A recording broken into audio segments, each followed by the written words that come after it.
I'm finally gonna do the thing. The thing you all expected when you signed up for this class. I'm gonna teach you how to use a camera! VC28 Lecture 4, Camera Basics. Alright, so here's my plan, guys. Since iba-iba talaga kayo ng equipment, what I'm going to talk about today are basic concepts that we need to understand in order to operate our cameras. I won't be talking specific buttons or settings because it might not apply to everyone.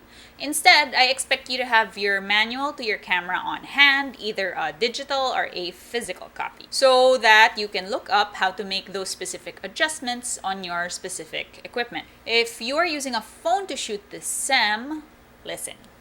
I love phone cameras. I think they are amazing little pieces of technology. I use mine all the time. I would die for her. Kung wala talagang SLR or Digicam, best effort na lang to achieve the results that you know I am looking for. The burden will now fall on you to try to understand what I'm looking for with each plate. The rubric will be a good clue usually. I think I've given you guys enough time through the first few weeks of the SEM to try to find a camera appropriate for this class. Or, if not, to at least figure out what apps might help you circumnavigate the limitations of your phone's native camera. We're going to get into the thick of camera operation now, so find ways to work with what you have access to. Okay? Okay. The exposure triangle. The exposure triangle is a really stupid name someone came up with to explain the three main settings that you have to contend with on your camera. Stupid siya kasi hindi actually helpful na isipin yung settings na to as a triangle. It's not a very good mnemonic device. Tatlo lang kasi yung settings, so tatsulok daw, ganon. Galaxy brain. So these settings are aperture, shutter speed, and sensitivity. Light sensitivity or film sensitivity also. These settings control the main components of your camera. So remember our discussion about the main components, the light fixing component and the optical component. For me, this is actually a much more helpful way to think about the relationship of these three settings. The aperture controls the optical component. The film sensitivity, or just sensitivity, controls the light fixing component. Shutter speed is actually the setting that connects your optical component to your light fixing component. So let's go through them one by one. First, aperture. This refers to the opening in the lens. Remember creating your camera obscura? There is a direct relationship between aperture size, sharpness, and brightness. Smaller hole, sharper image, but also darker image because you're letting in less light. The unit of measure for aperture is called the f-stop. They are indicated like this. And this is where your elementary math class comes in. You should have paid attention. All these numbers on these stops are fractions. So f2 is 1/2, f22 is 1/22, and that's why f2 has a bigger opening than f22. Aperture controls what's called the depth of field, or the area in your lens that stays in focus. It's helpful to think of depth of field like a piece of glass or a force field, where when you point your lens at a scene, everything in the force field stays sharp. This is my force field right here. This is my force field. This is where I'm sharp, right? And then this is outside the force field. This is also outside the force field.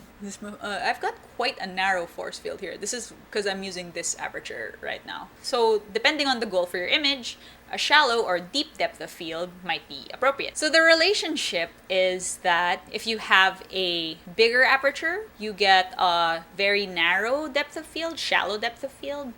And smaller apertures, like all the way up to f64, if you guys remember from your research on the modernists, they were big on the sharpness and the tiny apertures.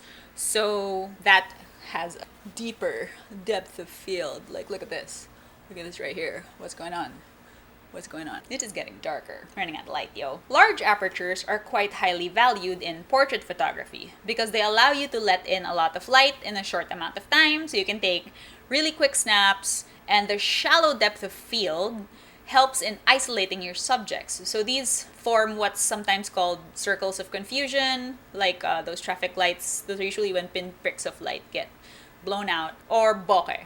Smaller apertures are preferred for studio photography or landscape photography because they allow you to get maximum crispness throughout the image. Next, film sensitivity or just sensitivity. This controls how sensitive your light fixing component is to light. In digital photography, this can be controlled. In film photography, it's fixed per roll of film that you use. The unit of measure for sensitivity is ISO, which stands for International Organization for Standardization. Stupid. Sometimes you'll see this on film referred to as ASA or ASA, but it's archaic terminology. It runs in numbers from 100 to 12,000 and beyond. At least my camera runs this hot. I'm sure newer models go much higher. There is a direct relationship between ISO, light sensitivity, and grain. Higher ISOs are more sensitive to light, but also add a lot of grain to your image. In film, this is because they'll use larger silver crystals in the substrate, and larger silver crystals have a larger surface area and can therefore absorb more light. So this is why ISOs on film are not changeable, because you can only use one grain size at a time. Higher ISOs are useful for high-speed photography or low-light photography. Lower ISOs are typically used in studio photography, where the amount of light that you blast at your lens can usually be controlled. For studio work, one tries to achieve the least amount of grain possible. Lastly, we have shutter speed. This refers to the amount of time that we are letting light into the light fixing component through the optical component. A lot of times, I think people confuse the shutter with the lens opening because that's the most visible part. But you can't actually see the shutter usually. It's just a flap that goes and lets light into your camera. The unit of measure for shutter speed is, once again, in fractions. Often, you'll see these in your camera as just numbers. So 280, 125, 160, 300, etc. So these are all denominators. As the number goes up, the fraction gets smaller, so the time gets shorter. At some point, your camera might start indicating it with little quote marks like this, and that means you've gone above 1/1 or 1 second, and you are then looking at a numerator. So 2 quotey quotes is 2 seconds, and 4 quotey quotes is 4 seconds, etc. Shutter speed has a direct relationship with brightness and motion blur. Longer shutter times allow the camera to capture the shape and direction of motion, while quicker shutter speeds are intended to freeze motion. Super quick shutter speeds are used in high-speed photography, like for sports or action, whereas lower shutter speeds are used more to dramatize or visualize motion. These three controls together are what help you arrive at an exposure. So let's talk a bit about that. Good exposures versus appropriate exposures. So here's where things get kinda personal. Websites, blogs, and even other YouTubers might try to tell you that there is such a thing as a perfect exposure. If you guys read up on Ansel Adams, he might also try to convince you of the same thing. But I'm here to tell you that this is a complete and total myth. Kind of. What did we learn in our first lesson here in class? The camera is a tool that you use in service of an idea. So are your digital tools. In this class, we will function on a conceptual priority, meaning the rightness or wrongness of your technical decisions will all hinge on whether or not they work in service of your idea. One more time.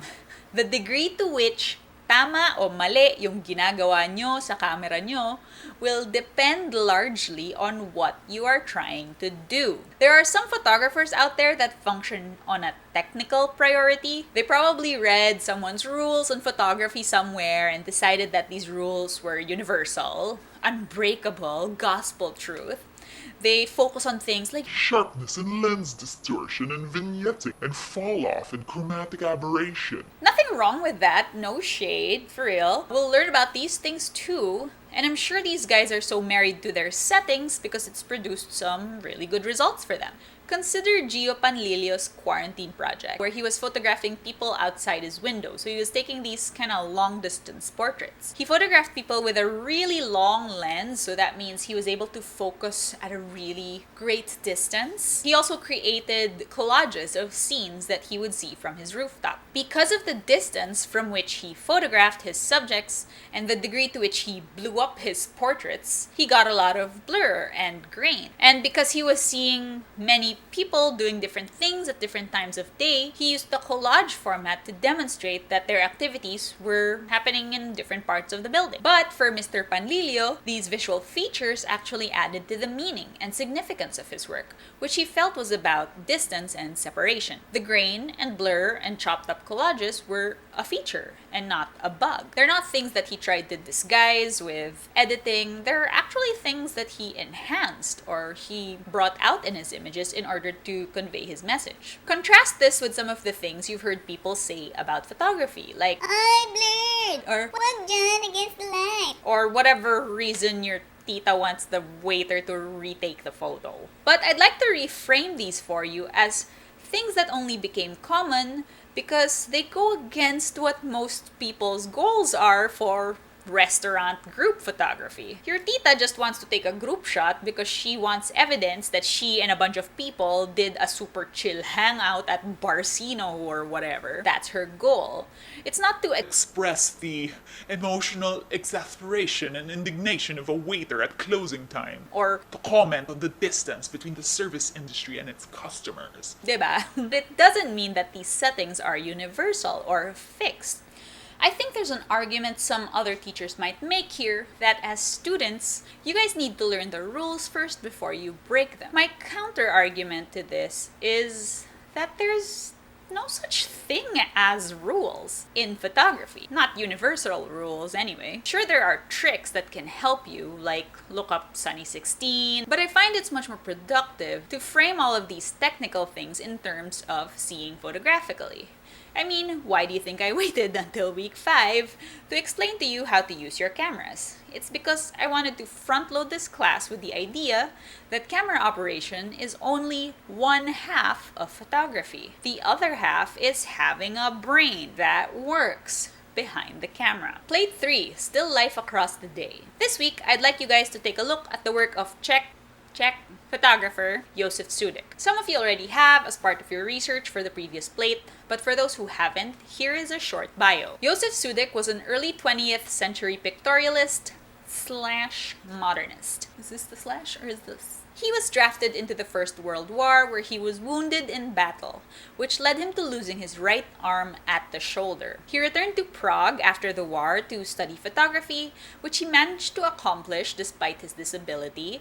He produced many still lifes at his studio window, using simple objects found at home and with emphasis on light and form. I chose Joseph Sudik as our reference this week because his situation reminds me a lot of where we are right now. Stuck at home and feeling a little nerfed by our inability to do things the way we used to. So what I want you guys to do is to create a series of still life images over the course of 24 hours. I think this is a good starting point for us to begin examining the qualities of light and how our camera interacts with them. This should feel a bit similar to our white balance plate, but this time, I'm implementing a time interval. You must take a photograph every 3 hours over the course of 24 hours. So that's a total of 8 images for you math impaired. Is there a PC word for that? I've changed this a little bit from what's in the course guide. There's a bit there about bracketing, but I decided not to go into that this week.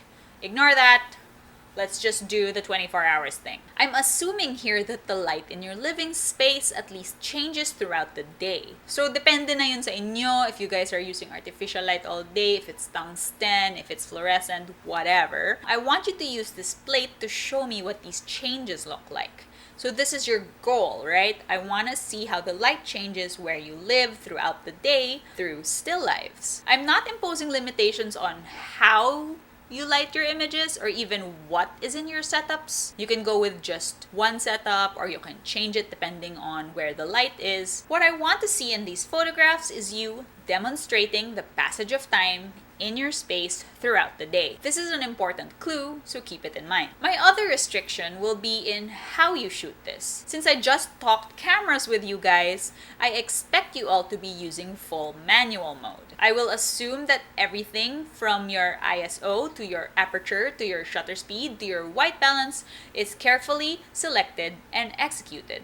So I will be administering critique with this in mind. The goal of this exercise is for you to exert control over your tool. I will allow digital corrections and post-processing here, but again, this needs to serve a purpose. Remember, this class operates on conceptual priority. I assume everything in your photographs is intentional, so be intentional. Ask any other questions on Classroom so that everyone can benefit from the response. If you need to consult with me, you know how to do it. Okay, bye! Force field, goodbye!